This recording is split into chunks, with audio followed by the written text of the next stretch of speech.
Nous remercions le Seigneur qui permet que nous parvenus au 3e chapitre de la lettre que l'apôtre Paul adressait aux chrétiens de l'église de la Galatie, aux chrétiens Galates. Et nous demandons, puisque nous sommes à l'école du Seigneur, on nous prend le livre là, on nous ouvre dans Galates le chapitre 3, côté nous allons faire lecture des 4 derniers versets de ce chapitre avant de commencer à fond dans l'étude proprement dite. Galates chapitre 3 du verset 26 au verset 29. Galates chapitre 3, les 4 derniers versets. Là, l'apôtre Paul écrit, « Car vous êtes tous fils de Dieu par la foi en Jésus-Christ. Vous tous qui avez été baptisés en Christ, vous avez revêtu Christ. Il n'y a plus ni juif, ni grec. Il n'y a plus ni esclave, ni libre. Il n'y a plus ni homme, ni femme, car tous vous êtes un en Jésus-Christ. Et si vous êtes à Christ, vous êtes donc la postérité d'Abraham, héritier selon la promesse. Parole du Seigneur. Mes frères et mes sœurs bien-aimés, nous arrivons au 5e argument que l'apôtre Paul est présenté en Galates le chapitre 3, à savoir l'argument de l'œuvre de l'Esprit de Dieu. En effet, si l'apôtre Paul, dans ce chapitre, il prend la défense du principe de la justification par la foi en Jésus-Christ contre les judaïsants, en d'autres termes, nous sommes capables de dire, c'est le principe du salut par la foi et non par la loi. Bon, me reprendre pour nous. L'apôtre Paul, au chapitre 3, prend la défense. Il s'est présenté comme un avocat qui prend la défense du principe de la justification par la foi en Jésus-Christ. Et nous dit, en d'autres termes, c'est comme si il a présenté un débat entre le salut par la foi et non par la loi. Et là, mais non, question que nous sommes capables de poser tête, non. Qui ça qui portait l'apôtre Paul considérer l'œuvre du Saint-Esprit dans un tel débat? Parce que le débat est autour de 2 termes. La foi, non la loi. La foi, non la loi. Maintenant, qui ça portait l'apôtre Paul pour considérer l'œuvre du Saint-Esprit dans un tel débat? On nous reconnaît que dans tout le chapitre 3, 15 fois, l'apôtre Paul fait référence à l'Esprit de Dieu dans l'extrait que adressé aux chrétiens galates. Et au chapitre 3, il commence à citer côté que l'Esprit est mentionné seulement en 4 fois. Galates chapitre 3, Galates chapitre 3, le verset 2, Galates chapitre 3, le verset 3, Galates chapitre 3, le verset 5, et enfin Galates chapitre 3, le verset 14. Et les 3 premiers, n'a regardé, final dans verset 2 de Galates 3, n'a posé sous forme question. Parce que l'apôtre Paul te dit, chrétien galatio, voici seulement ce que je veux apprendre de vous. Est-ce par les œuvres de la loi que vous avez reçu l'Esprit ou par la prédication de la foi? Je posais une question. Où elle dit que me pensais, il n'y a pas qu'à départir de ça parce que l'apôtre Paul fait reconnaître que il te recevoir l'esprit par la foi, par la prédication de la foi, non par la prédication de la loi. Dans Galates chapitre 3, le verset 3, il va poser question, l'autre question grave, côté elle te dit, êtes-vous tellement dépourvu de sens? Êtes-vous tellement dépourvu de sens? Après avoir commencé par l'esprit, vous voulez maintenant finir par la chair? Waouh! Et dans verset 5, il dit, celui qui vous accorde l'esprit et qui opère des miracles parmi vous, le fait-il donc par les œuvres de la loi ou par la prédication de la foi?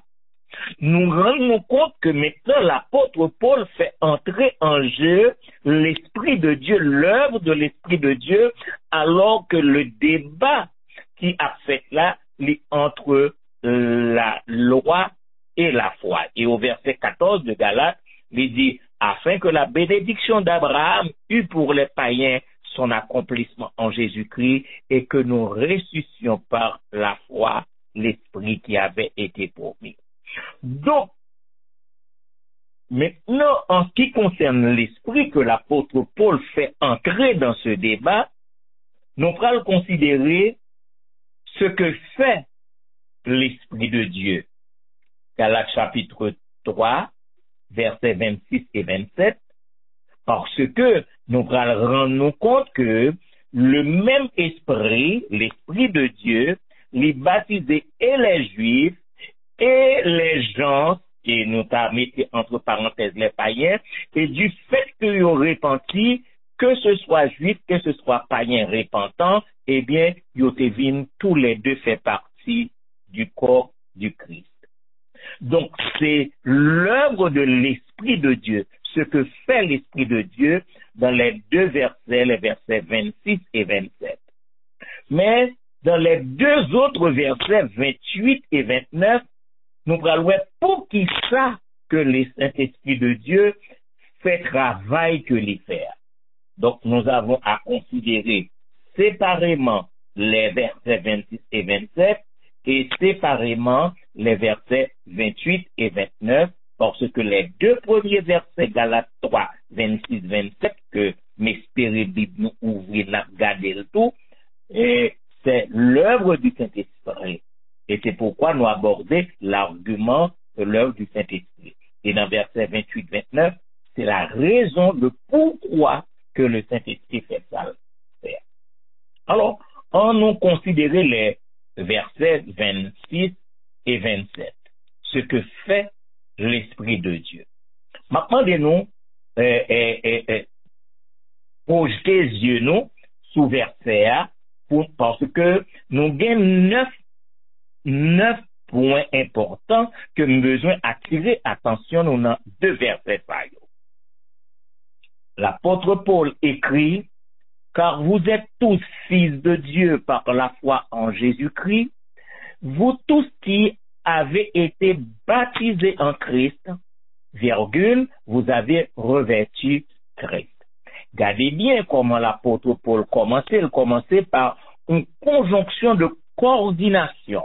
Car, pour qui ça utiliser conjonction ça, c'est un rapport à tout ce qui a été dit depuis sorti dans premier chapitre là, mais plus particulièrement depuis le premier verset du chapitre 3. Donc, en raison de tout ce qui a été dit d'abord, l'apôtre Paul besoin coordonner ça le pral dia kounia avec tout ça qui était dit déjà, et l'apôtre Paul utilisait une conjonction de coordination car.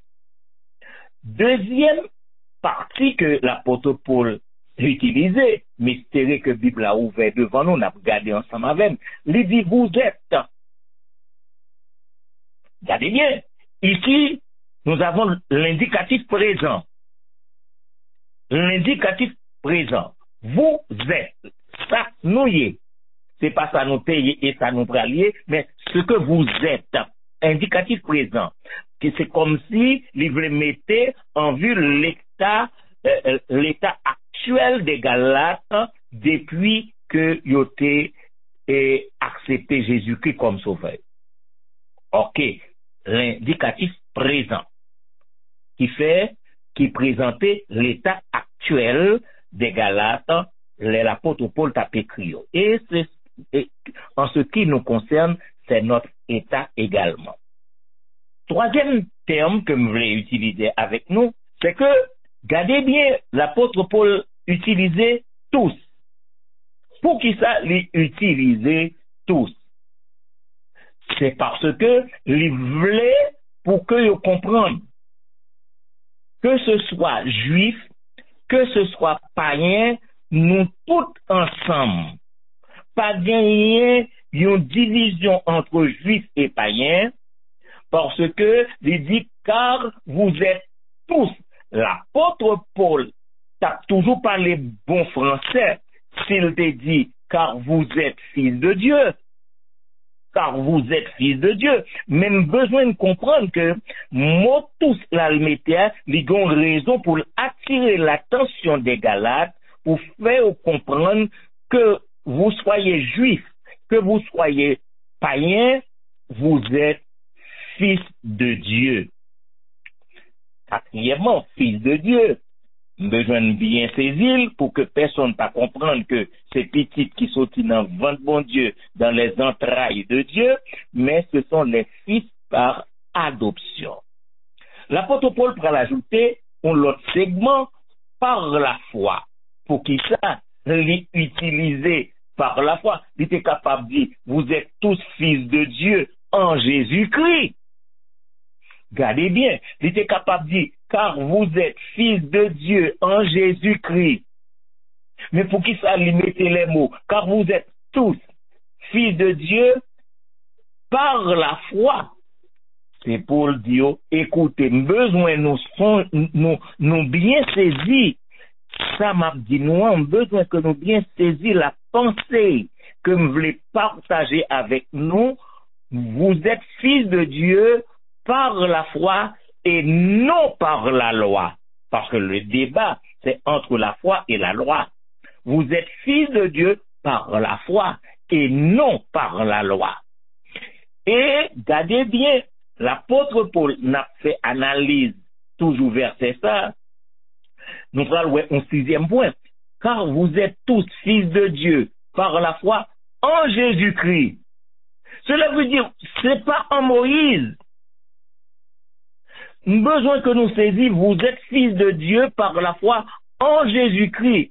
C'est pas en Moïse, non en Moïse. Et l'apôtre Paul mettait point virgule. Car vous êtes tous fils de Dieu par la foi en Jésus-Christ, point virgule. Et puis, il pral renforcer saleté, dit déjà, il dit vous tous. Cela veut dire encore juifs et païens. Et puis il dit qui avait été baptisé en Christ.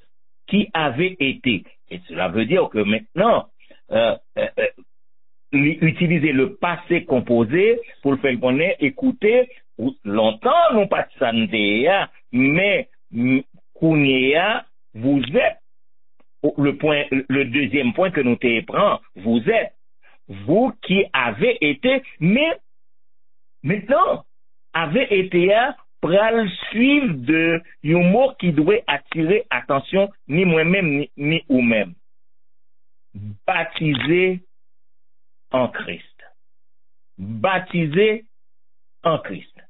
Et m'a demandé nous souligner partie ça de deux traits, baptisé en Christ, alors que normalement, si on a considéré le thème baptême, nous avons utilisé baptisé par, nous avons utilisé baptisé de, parce que baptisé par, nous songez, et c'est là qui était baptisé par Jean-Baptiste, nous songez, nous-mêmes tous les nous t'es plongés, nous t'es grand pasteur qui t'est baptisé, nous t'es capable de dire baptisé par le pasteur un tel. Baptisé de, c'est comme si nous t'es baptisé de l'eau. Est-ce nous t'es baptisé d'eau. Mais gardez l'expression que l'apôtre Paul utilisait là, il utilisait baptisé en. Baptisé en. Donc, ça doit attirer attention nous, m'pral pi devant, et plus d'explications de ce manque de phrases que l'apôtre Paul utilisait, à savoir que les chrétiens, les chrétiens de Galate, ils ont baptisé en Jésus-Christ. Et, regardez qui Jean lui terminé le 10e point, vous avez revêtu Christ. Pour qui ça, l'apôtre Paul utilisait le terme revêtu, c'est pour que les faits moun comprennent intégration yo. Pour faire comprendre que yo incorporé, que yo mélangé, yo en dedans Christ. Donc, sous en dedans Christ, ou vin mélanger avec Christ, ou vin intégrer dans Christ, ou incorporer dans Christ. Parce que, en nous comprenant très bien, Christ par en chemise. Elle dit, vous avez revêtu Christ, c'est pas une chemise, c'est pas une veste, c'est pas une robe. Nous besoin de comprendre la pensée de l'apôtre Paul dans le sens d'intégration, incorporation, et pour nous mieux comprendre dans le sens de ou mélanger avec Christ. Alors, nous relit le texte là encore avant que nous retournions parce que thème qui a attiré attention à soi, c'est baptisé en Christ. Baptisé en Christ. Donc le texte, les deux textes, 26 et 27 de Galates 3, ils sont clairs. L'apôtre Paul exprimait de manière claire, il dit car vous êtes tous fils de Dieu par la foi en Jésus-Christ, vous tous qui avez été baptisés en Christ, virgule, vous avez revêtu Christ. L'apôtre Paul a attiré l'attention de tout un chacun de ce grand moyen, le grand moyen par lequel les Galates, aussi bien moi-même ensemble avec vous, nous devenus ce que nous sommes. Bon, me reprendre samedi là. L'apôtre Paul voulait attirer l'attention des Galates, puisque c'est Galates qui l'a écrit, mais entre parenthèses, ni moins, ni vous-même, il voulait attirer l'attention du grand moyen, le moyen par lequel ils sont devenus ça yo hier. Vous tous, virgule, qui avez été baptisés en Christ. On nous reconnaît que la Bible fait mention de 5 types de baptême. Et c'est ça qui fait que moi voulais attirer attention nous de ce moyen, puisque l'apôtre Paul pas utilisé baptisé par, ni baptisé de, mais il utilisé baptisé en. Et la Bible fait mention de 5 types de baptême. Le baptême des enfants d'Israël, 1 Corinthiens chapitre 10, le verset 2, le baptême des enfants d'Israël, 1 Corinthiens, le chapitre 10, le verset 2, et nous prenons que ici, qui Jean, comment ils ont été baptisés? Ils ont tous été baptisés en Moïse. Est-ce que nous pouvons comprendre ça? Ils ont été baptisés en Moïse, dans la nuée et dans la mer. Ils ont tous été baptisés en Moïse, dans la nuée et dans la mer. Donc c'est le baptême des enfants d'Israël. Deuxième type de baptême que nous voyons dans la Bible, c'est le baptême de Jean. Luc chapitre 7, le verset 29. Et tout le peuple qui l'a entendu, et même les publicains ont justifié Dieu en se faisant baptiser du baptême de Jean. Luc chapitre 7, le verset 29. Troisième type de baptême, et là, nous avons besoin d'attirer attention nous, parce que c'est un autre type de baptême qui est capable de créer un pile problème parce qu'il s'agit du baptême de la souffrance. Le baptême de la souffrance. Marc chapitre 10, versets 38 et 39. Marc chapitre 10, versets 38 et 39. Jésus t'a parlé avec les fils de Zébédée, Jacques et Jean, et puis monsieur t'a posé la question, mais espérez nous prenons Marc chapitre 10, nous prenons le contexte là, parce que monsieur t'a posé la question, les fils de Zébédée, Jacques et Jean. Jésus leur répondit, vous ne savez pas ce que vous demandez. Et Jésus-Christ pral poser aux questions, pouvez-vous boire la coupe que je dois boire? Ou être baptisé du baptême dont je dois être baptisé? Ben, moi, reprendre pour nous. Jésus répond, monsieur yo, vous ne savez pas ce que vous demandez. Pouvez-vous boire la coupe que je dois boire, ou être baptisé du baptême dont je dois être baptisé? Et j'ai l'impression, monsieur, t'as capable de dire, mais ou t'es baptisé par Jean-Baptiste? Ah, attention, baptisé par Jean-Baptiste. Et puis, monsieur, préférez répondre, il parle d'un bagage grave. Nous le pouvons. C'est ce qui est écrit, si nous gagnons, Bible nous ouvrir dans Marc chapitre 10, 38, 39, nous le pouvons, dire-t-il. Et Jésus leur répondit, il est vrai que vous boirez la coupe que je dois boire et que vous serez baptisés du baptême dont je dois être baptisé. Si monsieur te comprendre ça, Jésus-Christ te dit là, c'est un bagage extrêmement grave parce qu'il s'agit du baptême de la souffrance. On nous rappelait nous que nous débat entre la loi et la foi, mais puisque au verset 26 et 27 de Galates chapitre 3, l'expression baptisé en Jésus-Christ attirait attention nous, alors donc nous devons comprendre les baptêmes relatés à travers la Bible. Donc reprendre pour nous ce texte de Marc chapitre 10, 38, 39, et maintenant de nous prêter attention parce que Jésus répond, monsieur, un bagage qui est extrêmement grave. Jésus leur répondit, vous ne savez pas ce que vous demandez. Pouvez-vous boire la coupe que je dois boire ou être baptisé du baptême dont je dois être baptisé? Nous le pouvons, dire-t-il. Et Jésus leur répondit, il est vrai que vous boirez la coupe que je dois boire et que vous serez baptisés du baptême dont je dois être baptisé. Ma propre phrase ça.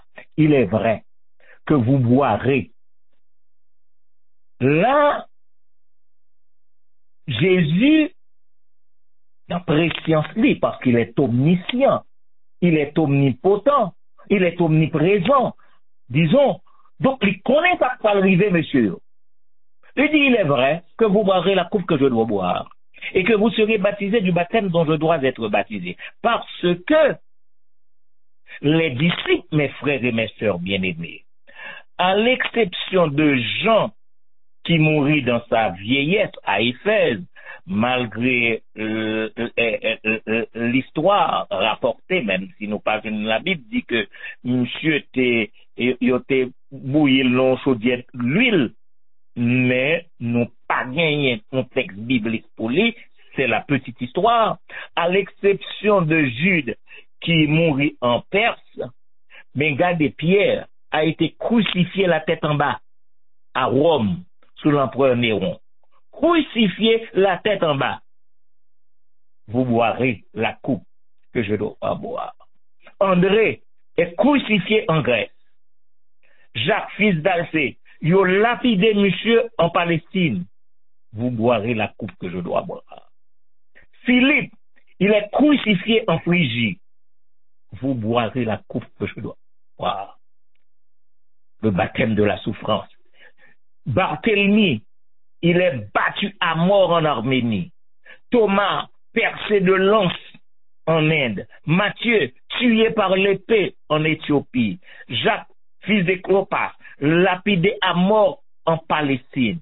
Simon, crucifié, Simon le zélote, crucifié en Perse. Le baptême de la souffrance. Jésus, dans omniscience, dans omniprésence, lui dit, il est vrai que vous boirez la coupe que je dois boire et que vous serez baptisés du baptême dont je dois être baptisé. C'est la troisième forme de baptême, le baptême de la souffrance. Mais quatrièmement, il y a le baptême de feu. Matthieu 3, les versets 11-12. Moi, je vous baptise d'eau pour vous amener à la repentance. Mais celui qui vient après moi est plus puissant que moi, et je ne suis pas digne de porter ses souliers. Lui, il vous baptisera du Saint-Esprit et de feu. Baptême de feu. Et alors, maintenant, songez que tout le monde qui était dans étude côté m'était parlé du Saint-Esprit, on parle du feu du Saint-Esprit, c'est un symbole, c'est pas prendre mon nom, al passer le sous du feu. Non, c'est le feu de l'Esprit de Dieu. All right. Et le baptême du Saint-Esprit, c'est cinquième point, cinquième type de baptême qui est relaté à travers les Saintes Écritures, que nous retrouvons en Actes le chapitre 1er, les versets 4 et 5. Comme il se trouvait avec eux, il leur recommande de ne pas s'éloigner de Jérusalem, mais d'attendre ce que le Père avait promis. Ce que je vous ai annoncé, leur dit-il. Car Jean a baptisé d'eau, mais vous, dans peu de jours, vous serez baptisés du Saint-Esprit. Donc, mes frères et mes sœurs bien-aimés, l'Esprit de Dieu baptise, et n'a retourné dans le contexte de Galates chapitre 3, pour que nous disions l'Esprit de Dieu baptise les Juifs et les païens, les Juifs et les gens qui se répandent et les intégrer, les mêler, les incorporer dans le corps du Christ. Donc, Paul utilisait le terme baptême pour désigner l'œuvre de l'Esprit. Et c'est ça que nous disons que c'est l'argument en rapport à l'œuvre de l'Esprit de Dieu. Donc l'apôtre Paul utilisait le terme baptême pour être capable de montrer l'œuvre de l'Esprit qui unit, et demandez-nous souligner le verbe utilisé ici, qui unit, le verbe unir, mélanger les croyants au Christ. Paul utilisait le terme baptême, non pas le rite d'eau. C'est pas le rite d'eau qui c'est un symbole, parce que le rite d'eau que pasteur a plongé au nom de loi, c'est un symbole de cette union, c'est un témoignage par devant le monde. Mais le vrai baptême du chrétien, c'est le baptême du Saint-Esprit. Alors là, m'a ouvert une parenthèse, pour me dire que notre Seigneur Jésus-Christ des disciples pour y aller baptiser, enseigner tout ce que je vous ai prescrit. Mais Jésus-Christ lui-même, non pas de gens où elle prend une là-dedans pour le plonger dans de l'eau. Donc, ce n'est pas le baptême qui importe, c'est le baptême du Saint-Esprit. Ça vient fait que nous comprendre, il s'agit d'un baptême spirituel. Un baptême spirituel. Et demandez-nous souligner les deux mots que nous collons ensemble. Baptême spirituel qui est commun à tous les chrétiens, que ou c'est juifs, que ou c'est païens, que ou c'est au concis, que ou ainsi au concis. Eh bien, le vrai baptême que vous avez besoin, c'est le baptême spirituel qui unit avec le Christ. Donc, ce baptême, le baptême spirituel, fait entrer les croyants dans le corps du Christ, c'est-à-dire fait entrer les croyants dans l'Église qui c'est le peuple de Dieu. Ce baptême, mes frères, mes sœurs, ce baptême spirituel rend les croyants, et là, prêtez m'attention, nous, fait des croyants, ce baptême spirituel, lui fait des croyants, un, participant de la nature du Christ. 2, participant de la vie du Christ. 3, participant de la gloire du Christ. On dit 3, moi, énumérer 3 points importants. Grâce au baptême spirituel, on ne parle pas les baptêmes de l'eau qui c'est un témoignage visible. On va parler du baptême réel, le baptême spirituel. Les faits des croyants, 1, participant de la nature du Christ. 2, participant de la vie du Christ. 3, participant de la gloire du Christ. Et me pensez que les prédicateurs qui sont avec nous, les moniteurs, tout ceux-là qui viennent pour partager l'évangile ensemble avec nous, ou avec l'autre monde, donc à comprendre que là, nous avons 3 points importants. Le baptême, premièrement, le baptême rend les croyants participants de la nature du Christ. En plus, le monde est capable de poser la question, mais comment cela se fait-il? Comment ça fait? Et puis, on prend 2 versets. 2 Pierre 1, les versets 3 et 4. 2 Pierre 1, 3 et 4. Et nous allons qui ça la Bible dit. Elle me dit que le baptême rend les croyants, ou même ensemble avec juifs ou païens, on est incirconcis et circoncis. Mais les croyants en Christ, les fait de eux participants de la nature du Christ. J'espère que nous, dans ta feuilleté Bible, là, nous arrivons dans 2 Pierre chapitre 1, 3, 4. Là, il est écrit comme sa divine puissance nous a donné tout ce qui contribue à la vie et à la piété. Nous souligner ça parce que c'est extrêmement intéressant. Sa divine puissance nous a donné tout ce qui contribue à la vie et à la piété, au moyen de la connaissance de celui qui nous a appelés par sa propre gloire et par sa vertu, lesquels nous assurent de sa part les plus grandes et les plus précieuses promesses, virgule, afin que par elles,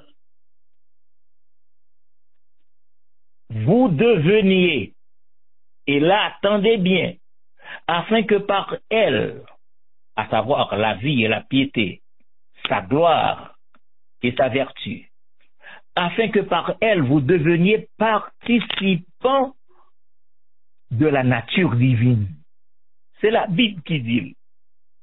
Afin que vous deveniez par elle participants de la nature divine, en fuyant la corruption qui existe dans le monde par la pratique. Et nous parlons que, et c'est ça que ça me fait parler de terme intégration, de incorporation, de mélange, ou même dans Christ dans où, ou parlons que dans Colossiens chapitre 3, les versets 1 à 4, l'apôtre Paul dit, ainsi donc, si vous êtes ressuscité avec Christ, cherchez les choses d'en haut, où Christ est assis à la droite de Dieu. Affectionnez-vous aux choses d'en haut et non à celles qui sont sur la terre. Point. Car vous êtes morts. Et votre vie, et ça a besoin de souligner, et votre vie est cachée avec Christ en Dieu. Mélange. Votre vie est cachée avec Christ en Dieu. Mélange, incorporation, intégration. Car quand Christ, virgule, votre vie, nous soulignez ça, Christ, votre vie. Encore une expression qui exprimait l'incorporation, qui exprimait l'intégration, qui exprimait mélange là.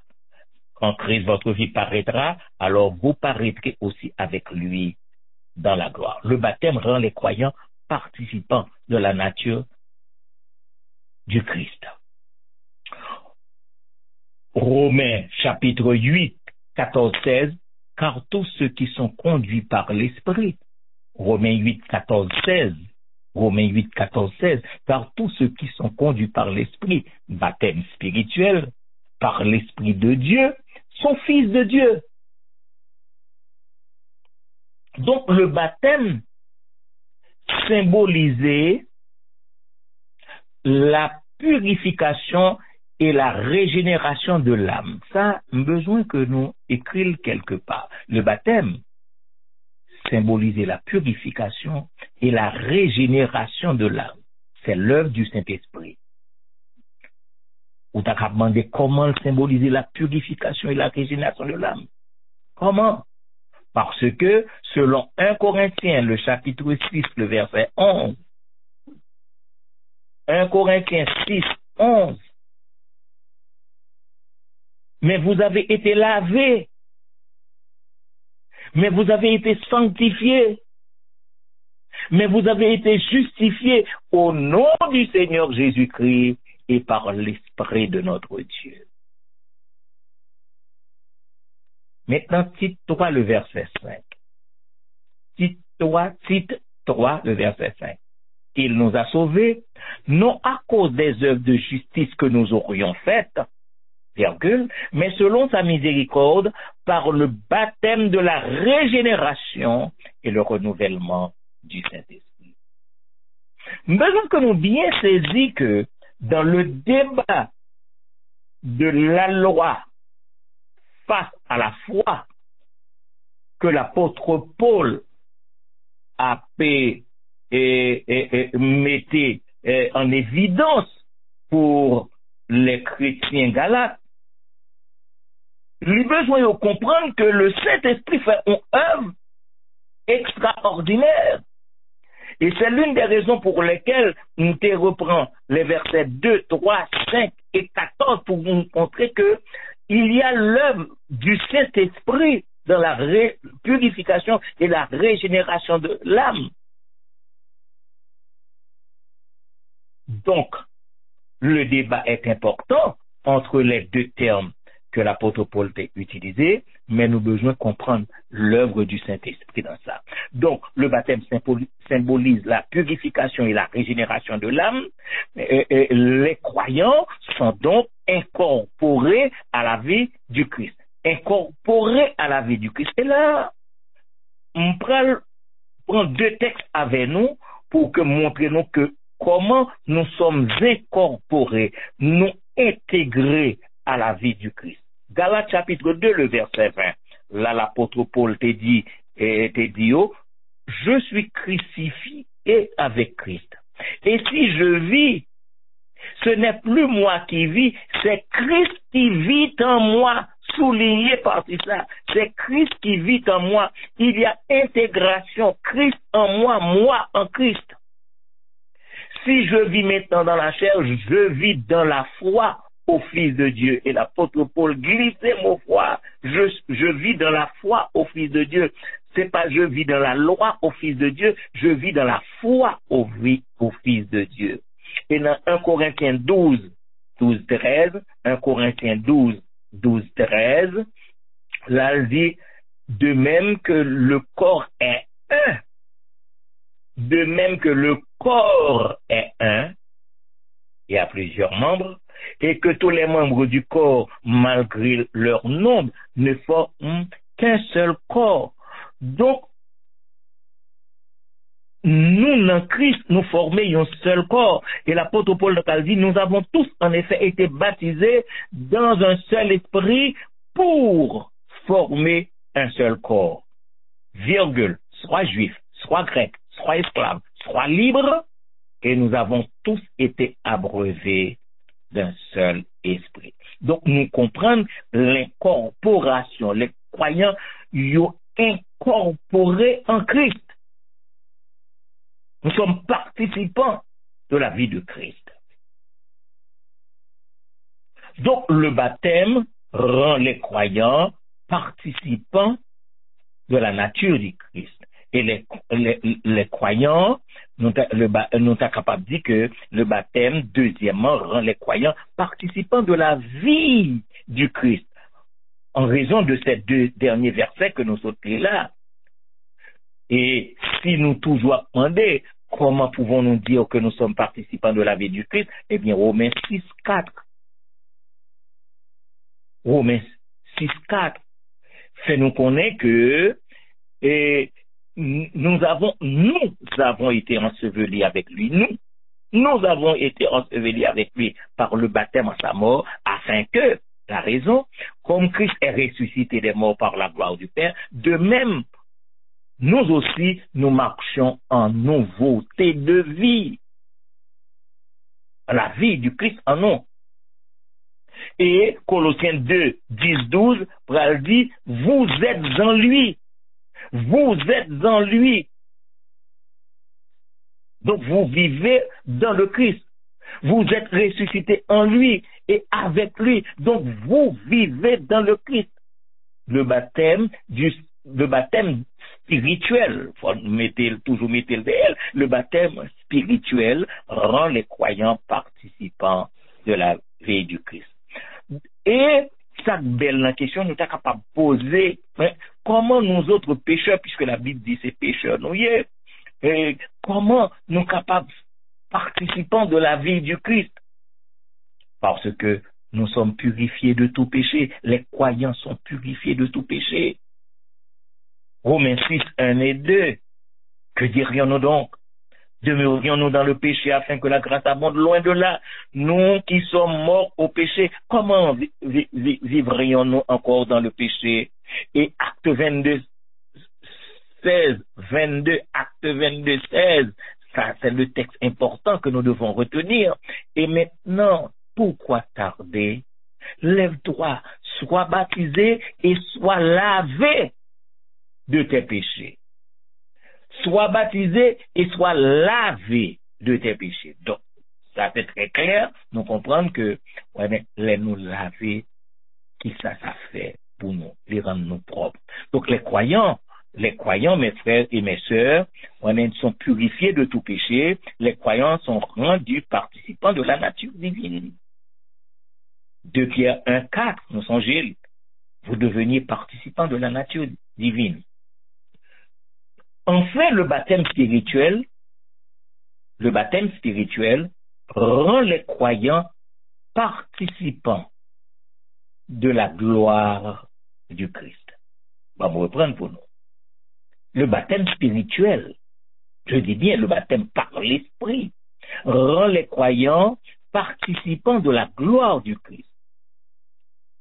Et si vous vous posez la question à savoir comment pouvons-nous dire que les croyants sont participants de la gloire du Christ, dis-nous ensemble avec Romains 8, le verset 17.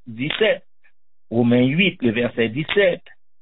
Et si nous sommes enfants, nous sommes aussi héritiers de Dieu et co-héritiers de Christ. Et puis il va la raison, si toutefois nous souffrons avec lui, afin d'être glorifiés avec lui. Qui est-ce? Moi-même ou même, les croyants, afin d'être glorifiés avec lui. Donc, nous participer dans la gloire du Christ. Et j'aime ce cantique qui dit, sa vie éternelle, il la partage avec moi. Sa gloire immortelle, il l'offre à ma foi. Il y a Romains 8, le verset 30, regardez bien, texte ça, l'extrêmement intéressant, Romains 8, 30, et ceux qu'il a prédestinés, il les a aussi appelés. Et ceux qu'il a appelés, il les a aussi justifiés. Et ceux qu'il a justifiés, il les a aussi glorifiés. Amen, amen et amen. Donc, le baptême spirituel rend les croyants participants de la gloire du Christ. On nous reconnaît que nous sommes engagés dans la dynamique de l'éternité de vie bienheureuse. Samedi. Nous sommes engagés dans la dynamique de l'éternité de vie bienheureuse. La vie éternelle. Et c'est ça, me fait référence à cantique là qui dit, sa vie éternelle, il la partage avec moi, sa gloire immortelle, il l'offre à ma foi. 1 Jean 5, 11, 12 dit, et voici ce témoignage, c'est que Dieu nous a donné la vie éternelle. Romains 6, 23, le don gratuit de Dieu, c'est la vie éternelle en Jésus-Christ, la vie de gloire, parce que nous intégrés en Christ, parce que nous incorporés dans Christ, parce que nous mélangés avec Christ, et enfin, parce que les croyants sont configurés au Christ. Nous utilisons un terme là que ce texte-là va le faire comprendre, parce que nous allons demander comment configurer au Christ. Mais c'est Romains 8, 29 qui va le faire comprendre ça. Car ceux qu'il a connus d'avance, il les a aussi prédestinés à être semblables à l'image de son Fils. Il les a aussi prédestinés à être semblables à l'image de son Fils. Donc cela veut dire que bon travail qui fait nous par le Saint-Esprit de Dieu, qui reprojette nous, qui configure nous, qui refait nous, qui fait nous sembler à l'image de son Fils. C'est extraordinaire. Et 2 Corinthiens 3, le verset 18, pral dire beaucoup mieux. 2 Corinthiens 3, le verset 18. Mais nous tous qui, le visage découvert, contemplons comme dans un miroir la gloire du Seigneur, nous sommes transformés en la même image. Bon, moi, prendre pour nous. Mais nous tous qui, le visage découvert, contemplons comme dans un miroir la gloire du Seigneur, nous sommes transformés, configuration, en la même image, virgule, de gloire en gloire, comme par le Seigneur l'Esprit. Donc, ce baptême spirituel que l'apôtre Paul fait référence au verset 26 et 27 concerne les Juifs et les païens, ceux qui se répandent, c'est-à-dire les païens qui se sont convertis à la foi en Jésus-Christ. Paul affirme enfin que pas de distinction entre juifs et païens. Tout ça, moun ka pensé, ça n'a pas de sens. Nous dans Christ, parce que nous sommes dans Christ, parce que tous sont fils de Dieu par la foi. Donc c'est l'argument que l'apôtre Paul est présenté dans les 2 premiers versets, ce que fait l'Esprit de Dieu. Le nous a parlé de l'argument de l'œuvre de l'Esprit, parce que son j'aime te dit non, c'est l'apôtre Paul prend la défense du principe de la justification par la foi. La justification par la foi, en d'autres termes, le salut par la foi et non par la loi.